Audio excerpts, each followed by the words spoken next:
Hello everyone, welcome to Lush and Salty Aquariums. My name is Stefan and thanks for coming to the channel. I'm in the dining room of my home where this fabulous display tank is kept. Beautifully lit up for the evening time here, and I wanted to jump in on a topic that's been just blowing up the fish tubes, and that is water changes. Some of my favorite YouTube creators and fish keepers, fellow hobbyists, have been weighing in on the pros and cons of water changes. Water changes are considered a price of entry in the hobby, table stakes. One of the top 5 chores that we do to maintain a healthy system, and I'm a big believer in them. I think water changes can be a panacea for much of what ails your tank in the short term as well as in the long term, depending on certain variables.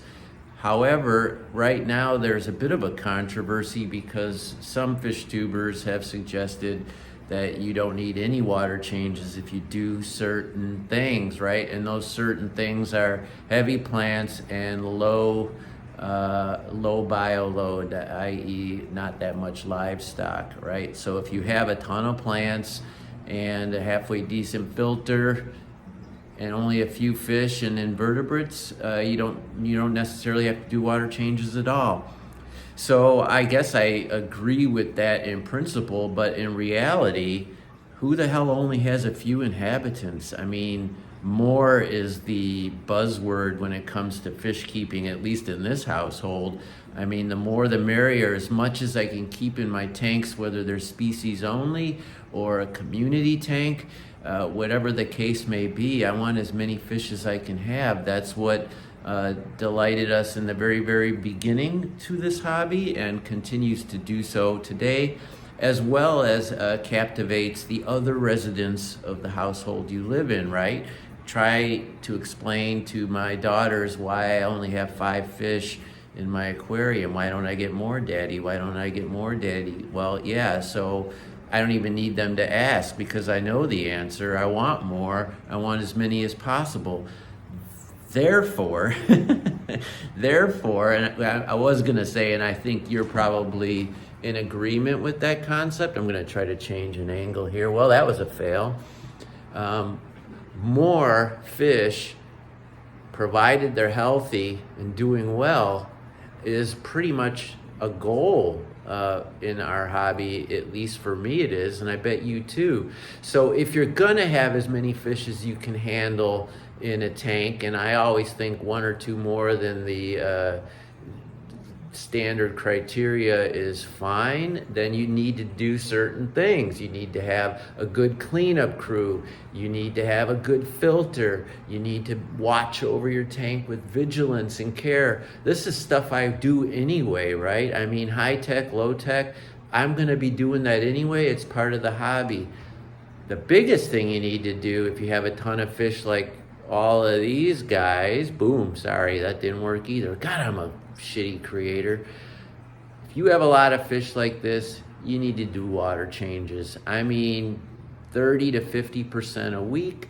And if you don't have another aspect of your system in top running order, consider doing 50 to 75% water changes a week.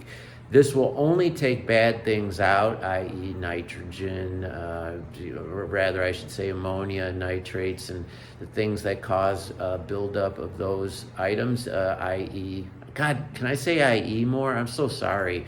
I get excited when I YouTube, and I love looking at my fish behind me when I talk to you. In any event, you want to take that bad stuff out, right? So water changes are the way to do it, rather than sticking some chemicals in the tank or in the filter.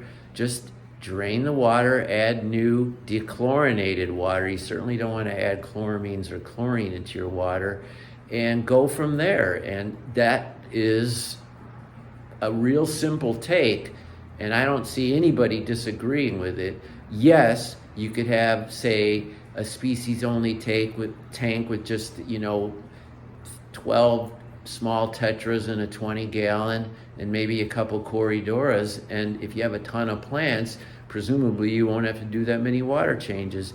Well, I'd like to have 30 of those small tetras and 15 coreodoras and some rasboras maybe, or a signature fish, all the things that we do to make this hobby just thrilling and fun, right? What else am I going to do if I go to a swap and I don't have a fish to buy? I mean, we all know when we go to the swaps, we're just looking, yeah, right. We're always going to buy something. We're always going to overstock. It's just the way it is. And so therefore, rather than be a schmo and let your fish suffer because of your own defective character, your own greed, your own lust for more, I say just augment that with water changes.